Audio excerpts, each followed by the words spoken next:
Morning সবাইকে। আজকে হচ্ছে সরস্বতী পুজো, তো তোমাদের সবাইকে সরস্বতী পুজোর অনেক অনেক শুভেচ্ছা জানাই।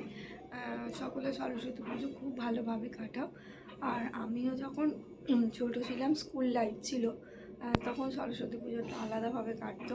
কিন্তু এখন যেহেতু বিয়ে হয়ে গেছে, সংসার জীবনে আছি, তো এখন সরস্বতী পুজোটা একদমই আলাদা। মানে সরস্বতী পুজো বলতে ওই বাইরে গিয়ে পুষ্পাঞ্জলি দেওয়া এটা আর হয় না, বাড়িতে নানান ব্যস্ততা থাকে।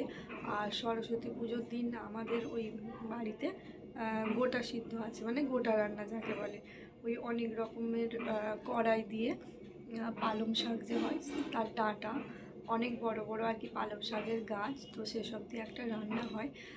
আজকের এই মিনি ব্লগে আমি তোমাদের ওই গোটা রান্নার ভিডিওটাই শেয়ার করব।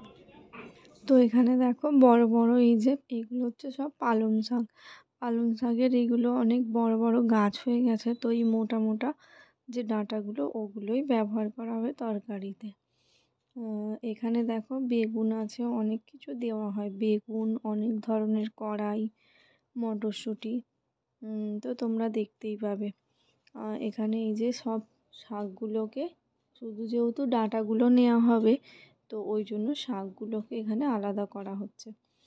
দেখো শাকগুলো আলাদা করে তারপর এই যে এতগুলো ডাঁটা হয়েছে, এগুলো সবই দেওয়া হবে কড়াইয়ের মধ্যে। এখানে আছে মটরশুঁটি, ছোলা কড়াই, মটর কড়াই, কাবলি ছোলা, মুগ কড়াই, বরবটি কড়াই, এই এত রকমের কড়াই এই রান্নাটার মধ্যে দেওয়া হবে।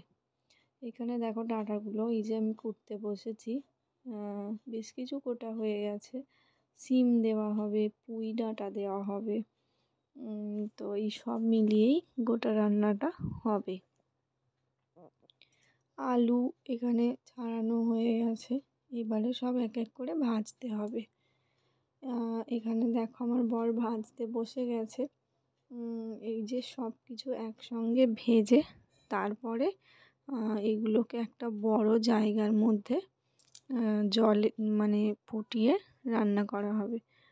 কারোদে মানে কিছু কিছু মানুষদের আছে যাদের এগুলো শুধু সিদ্ধ করা হয়, কিন্তু আমাদের শুধু সিদ্ধ নয়, আমাদের এরকম ভেজে তারপর মশলা দিয়ে তারপরেই রান্না করা হয়। এই মুগ কড়াইগুলো ভাজা হয়ে গেলে মানে এবারে এক এক করে সবই ভাজা হয়ে যাবে, প্রায় সবই ভাজা হয়ে গেছে। এই যে এখানে এই কাঁচা মটরশুঁটিটা বাকি, আর এখানের কিছু ডাঁটা সব ভাজা হলো। সবগুলো ভাজা হয়ে যাওয়ার মধ্যে যেগুলো ভাজা হয়েছে সেইগুলো তোমাদের দেখাচ্ছি। তো এই যে এখানে মটর কড়াই, ছোলা কড়াই, তারপরে বরবটি কড়াই, শিম, কাঁচা মটরশুঁটি, এখানে একটা মুগ কড়াই, এগুলো সবই মোটামুটি ভাজা হয়ে গেছে। আর বেশি কিছু বাকি নেই, ওই আলু আর একটু হাফ যে পালং শাকের ডাঁটা ভাজা হয়েছিল আর হাফ বাকি ছিল, ওইটা ভাজা হয়ে গেলেই এবারে সিদ্ধ করতে বসিয়ে দেওয়া হবে। আর মশলার মধ্যে আদা বাটা আছে, জিরে আর মৌরিকে বাটা আছে, আর গুঁড়ো মশলা জিরে আর পাঁচফোড়নকে একটু শুকনো তাওয়ায় নেড়ে নিয়ে ওটাকে পেস্ট করা আছে। আর এই যে এখানে আলুগুলো ভাজা হচ্ছে, এই আলুগুলো ভাজা হয়ে গেলেই তারপরে বেগুনটা ভাজা হয়ে যাবে, এবার তারপর সিদ্ধ করতে বসিয়ে দেওয়া হবে। তো প্রসেসটা অনেকটাই বড়, অনেক সময় লাগে। আমি তোমাদের তাও তো ছোট করে একটু ভিডিওর মাধ্যমে তুলে ধরেছি। এখানে এই যে ডাঁটাগুলো সিদ্ধ করার জন্য বসিয়ে দেওয়া হয়েছে, যেহেতু ডাঁটাগুলো সিদ্ধ হতে অনেকটা দেরি হবে, সেই জন্য আগেই দেওয়া হয়েছে। আর তার মধ্যে এখানে ওই যে ভাজা কড়াইগুলো ছিল, মটর কড়াই, ছোলা কড়াই, এগুলো দিয়ে দেওয়া হলো।